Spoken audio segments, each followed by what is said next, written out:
My name is Lucas. I'm 26 years old, and for most of my life, my dad was my hero. Growing up, I looked at him the way little boys look at super. He wasn't just my father, he was my role model, my protector, my guide. He worked long hours as a firefighter, and every time he walked through the door in uniform, I felt a rush of pride. Neighbors would wave at him, people at the grocery store would stop and thank him, and I thought, that's my dad. He saves lives. He's the kind of man I want to be. When I was little, he used to take me to the park after his shifts. Even when he was exhausted, he'd push me on the swings, chasing me across the grass like he wasn't running on 2 hours of sleep. My mom always smiled watching us. She'd say, "Your father is a good man. Never forget that." And I didn't. I carried that belief into my teenage years. Every time I struggled, every time I needed advice, Dad was there. When I broke my arm in high school, he was the one who sat by my hospital bed all night. When I failed my driver's test, he told me, "It's not about how many times you fall, it's about how many times you get back up." Simple words, but coming from him, they felt like gospel. We weren't rich, but we had stability. Family dinners around the table, vacations once a year, birthdays full of laughter. To me, our family was whole, complete, and safe. I remember writing an essay in 8th grade titled My Hero. It was all about him, how he put others before himself, how he sacrificed for us, how he was the anchor of our family. My teacher read it aloud to the class, and I sat there beaming, chest puffed with pride. That's who my father was, or at least who I thought he was. As I got older, I started to notice little cracks in the perfect picture. Dad worked a lot more than most fathers. He had late night calls, emergency shifts, weekends where he said the department needed him. I didn't question it. Firefighters save lives, emergencies don't run on a schedule. But sometimes, when he said he was at the station, he didn't answer his phone, or he'd come back looking different. Not dirty from smoke or sweat, but freshly showered, hair combed, shirt pressed. Mom never seemed to doubt him. She'd greet him with a kiss, ask about his shift, and he'd spin some story about a kitchen fire or a training exercise. I believed him. Why wouldn't I? Looking back now, the signs were always there. But as a kid, you don't question the people you trust the most. You don't assume your hero has secrets. You just love him blindly. One memory sticks out more than the rest. It was my 15th birthday. We had a big family dinner planned, relatives coming over, cake on the counter. Dad said he'd be home by 6. 6 o'clock came and went. 7, 8, 9. The food grew cold. The candles melted in their holders. Mom kept checking her phone, saying he must be caught up at work. He walked in just before 10, apologizing breathlessly, claiming there had been a massive fire downtown. Everyone accepted it. Everyone but me. Because when I hugged him, he didn't smell like smoke. He smelled like cologne. I shoved that thought deep down, convincing myself it didn't matter. Dad was a hero. Heroes don't lie. At least, that's what I wanted to believe. As I moved into adulthood, I began to notice things about my father that didn't quite fit the picture I'd carried in my head for so long. For years, I told myself he was just a hardworking man with a demanding job. Firefighters are heroes, but they're also busy, unpredictable, constantly pulled away at the worst times. That's what I believed. But little by little, the stories stopped adding up. There were the business trips, that's what he called them, when he wasn't working a shift, training seminar in the Net County. He'd say, grabbing his overnight bag, or they need me at the station across town for the weekend. At first, I didn't question it. My mom didn't either. She kissed him goodbye, told him to drive safe, and went back to making dinner. But sometimes, those seminars stretched longer than he said they would. And when I'd call him, he wouldn't answer. Hours later, I'd get a text. Busy, talk soon.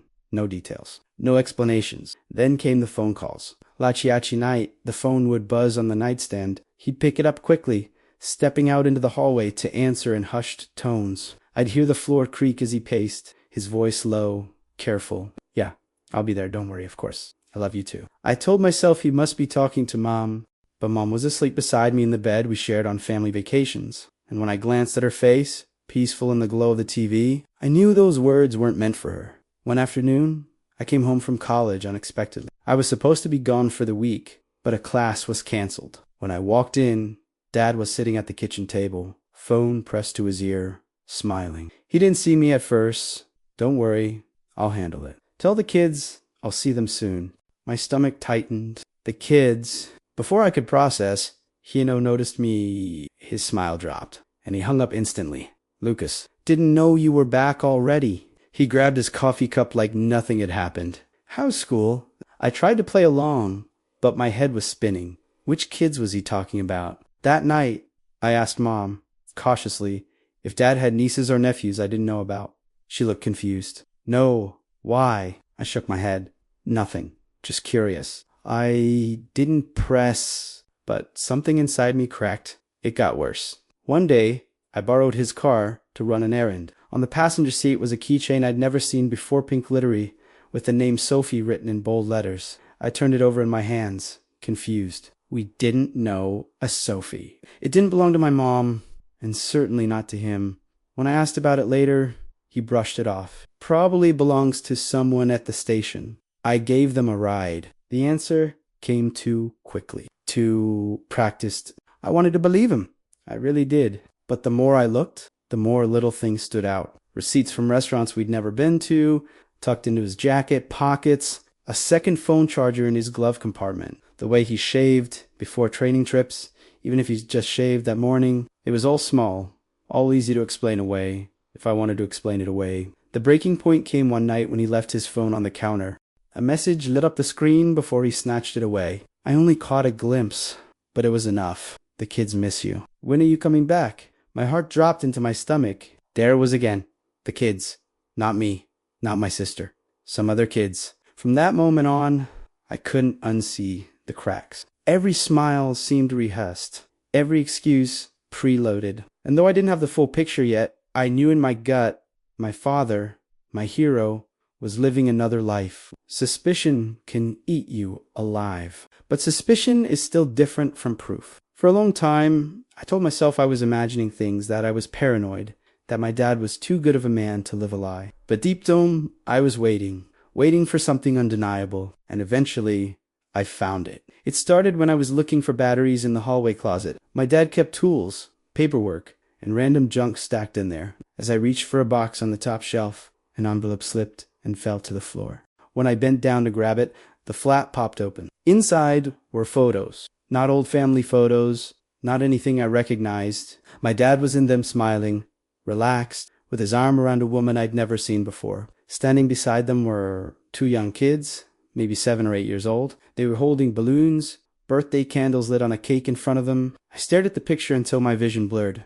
My dad's face, another woman, 2 children, a birthday party I never knew existed. My hands shook as I stuffed the photos back into the envelope. I wanted to confront him right then and there, but fear held me back. What if he had an explanation? What if I was misinterpreting?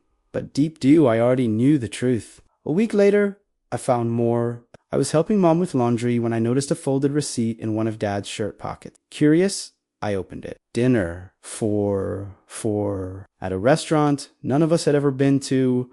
The date was last Friday when he told us he was working a late shift. 4 meals, not 3, not takeout. A sit-down dinner for him and them. I tried to breathe, tried to tell myself it didn't mean what it obviously meant, but the universe wasn't done showing me. One evening, Dad fell asleep on the couch with his phone still in his hand. I shouldn't have looked. I know that. But after months of lies, I couldn't stop myself. I opened the messages. There she was, Emily. The kids loved the trip last weekend. They're asking when you'll be back. Thank you for helping with their homework. You're such a great father. We miss you. Each word cut deeper than the last. I scrolled further. Weeks, months, years of messages, pictures of the kids' Christmas mornings, school plays, family vacations, a whole second life, running parallel to ours. I dropped the phone onto his lap and stumbled back, covering my mouth with my hand. I wanted to scream. I wanted to wake him and demand answers. But instead, I just stood there, staring at the man I thought I knew, realizing he wasn't who he claimed to be. The final piece came when I found the key. It was on his key ring, a house key with a tag labeled Riverside. We didn't own property on Riverside Drive. I'd never even heard of him mention it. One night, when he was in the shower, I slipped it off the ring and held it in my palm. My heart raced. This wasn't just suspicion anymore. This wasn't just a theory. This was evidence of a whole other home. I put the key back before he noticed, but I couldn't let it go. The photos, the receipts, the texts, the key. Piece by piece, The puzzle was forming, and the picture it painted was unbearable. My father, the man I idolized my whole life, had another family, and soon I was going to see it for myself. Once you see the shape of a lie, you can't unsee it. The photos, the texts, the key labeled Riverside. I didn't need more proof. What I needed was the truth in daylight. So I made a plan. Dad had said he was on a training weekend at a station across town. I waited until the house fell quiet, until my mother went to bed with a novel and a cup of chamomile, and then I took his spare set of keys from the hook by the door. The Riverside tag scraped against my thumb like a dare. The next morning, I drove with the windows cracked, even though it was cold. I needed air. I needed to believe that there was still oxygen in a world that suddenly felt like vacuum. Riverside Drive was 20 minutes from our house, far enough to feel separate, close enough to sting. Tree-lined, quiet. The kind of street where kids leave scooters on lawns and neighbors wave while watering their gardens. I rolled slowly down the block, scanning numbers until my stomach dropped. There it was. A small blue house with white trim, a porch swing that creaked gently in the breeze. The kind of place where families hang Christmas lights and argue about homework and make pancakes on Saturdays. I parked a few doors down and sat there, gripping the steering wheel until my knuckles ached. What was I going to do? March up and ring the bell? What would I say? Hi, I'm Lucas. I think my dad also belongs to you. Before I could decide, the front door opened. My father stepped out. No uniform. No duffel bag. Just jeans, a flannel shirt, and a smile I recognized from 100 birthday photos, the smile he saved for family. He turned back toward the doorway. A woman joined him. The same woman from the pictures in the envelope. Emilia didn't need a caption to know her name. She tucked her hair behind her ear, said something that made him laugh, then reached for his hand. A moment later, 2 kids burst past them, racing down the porch. The little boy launched himself into my father's arms. The girl shouted, "Dad, watch me," and hopped clumsily down the steps. I felt the world tilt a nauseous carousel I couldn't get off. He kissed the top of the boy's head. He set him down carefully. He knelt to tie the girl's shoelace. He looked happy. Practiced, like he'd done this 1,000 times. I couldn't breathe. He had a ritual for uscum from Schiff, keys in the bowl, hugged for mom, ruffled my hair. And he had a ritual here, to 2 different scripts, same actor, same stage directions. Be dad? I snapped the photo through the windshield with shaking hands. Not because I wanted to weaponize it, but because I knew there would be a moment later when my own mind would try to gaslight me. I needed a record that this wasn't a nightmare I'd invented. They piled into a car hers, not ease on, pulled away. I followed at a distance, every nerve skinned raw. We drove to a park I had played in as a kid, just on the other side of town. I watched from a bench under a bare tree while they walked the loop around the lake. Emily carried a thermos. The boy kicked through leaves. The girl collected pebbles and dropped them in her pocket. My father kept pace in the middle, one hand on each child's shoulder, the way he used to do with me and my sister when we were small, and the world felt too big. He threw his head back at something the boy said and laughed. A big, unguarded sound that felt like a fist to the sternum. He had that laugh at our house, too. He didn't ration it. He didn't save the good parts for one family and scraps for the other. He gave all of it to both. Maybe that's what hurt most. I sat there until my legs went numb, until the coffee in my paper cup turned cold, until a woman walking her dog glanced at me like I was a shadow. When they finally headed back to the car, I stayed still until the blue house swallowed them again. Then I stood. I didn't ring the bell. I didn't scream in the street. I walked up the steps like I belonged there because part of me did. I slid the Riverside key into the lock and felt the small, traitorous click of something that fits. The entryway smelled like clean laundry and cinnamon. Shoes in a basket by the door. A row of tiny coats on hooks, one with a dinosaur patch sewn on crookily, the way dads sew when they're trying. A chalkboard on the wall with a week's worth of dinner plans. Spaghetti. Tuesday, tacos. Dad's night. I moved softly down the hall, each step separating me from the life I used to recognize. Family photos lined the corridor. My father at a school play, clapping. My father at a beach, holding a kite string with the little boy. My father at a kitchen table, helping with a puzzle, looking at the camera like he had nothing to hide. In the living room, a framed picture on the mantel caught me. It was my father and Emily at a county fair, her head on his shoulder, a Ferris wheel blurred behind them. He looked younger, or maybe just unburdened. I heard a door shut somewhere in the back and nearly jumped out of my skin. Voices muffled but close floated down the hallway. Panic rose in my throat. What was I doing? If he found me here, would I become the villain in his other life, the intruder, the threat? Before I could retreat, a child's drawing taped to the fridge stopped me cold. Crayon figures under a yellow sun, Mom, Dad, Ben, Lily, four stick people holding hands. The dad was tall, the line of his smile careful and sure. I backed away like it was a sacred thing I'd defiled. I was halfway to the door when it opened, and my father stepped into the entryway, keys in hand, whistling. He didn't see me at first. When he did, the whistling died. The keys slipped, hit the rug with a soft thud. Lucas, he said, like my name was a prayer. He didn't know how to finish. We stared at each other. I realized, absurdly, that I had never seen him in this jacket before, this mild plaid thing that made him look like someone else's neighbor. How long? I asked. My voice sounded like it belonged to the house and not to me. He opened and closed his mouth, swallowed. This isn't... Don't, I said. Don't ask me to pretend I don't know where I am. He glanced toward the hallway. They're in the backyard. You don't want them to hear... I laughed once, a cracked plate of a sound. You didn't mind if we didn't hear 4 years? He rubbed a hand over his face, the way he did after night shifts. I was going to tell you, he said, when I asked on my wedding day, in your speech, silence pooled between us. In it, I heard sprinklers ticking outside, a neighbor's car door, a child calling Dad, bright and guileless. Please, he said, lowering his voice, let's talk somewhere else. I will explain everything. Explain which part, I said. The second house? The second family. The way you tucked me in and then tucked someone else in the next night? He flinched like I'd struck him. Lucas, I love you. I love your mother. None of that was a lie. I gestured to the photos, the shoe basket, the chalkboard dinner plan. And what is this? He stared at the floor. Also love, he said quietly, like he wanted the word to make him noble. I shook my head. Love isn't 2 houses and 2 calendars and 2 kids calling the same man Dad while he lies to both kitchens. He stepped closer, palms out. Firefighter.com. Let me do right by you now. Let me tell your mother with you. I took a step back. You don't get to choose the kind of man you are after you've been both for a decade. A screen door clapped. Small footsteps pattered toward the hall. I saw a panic flicker across his face, fear, not for me, but for this carefully balanced world collapsing in front of witnesses. I pocketed my hands so he wouldn't see them shake. I'm leaving, I said. I'm going home to Mom. Tonight.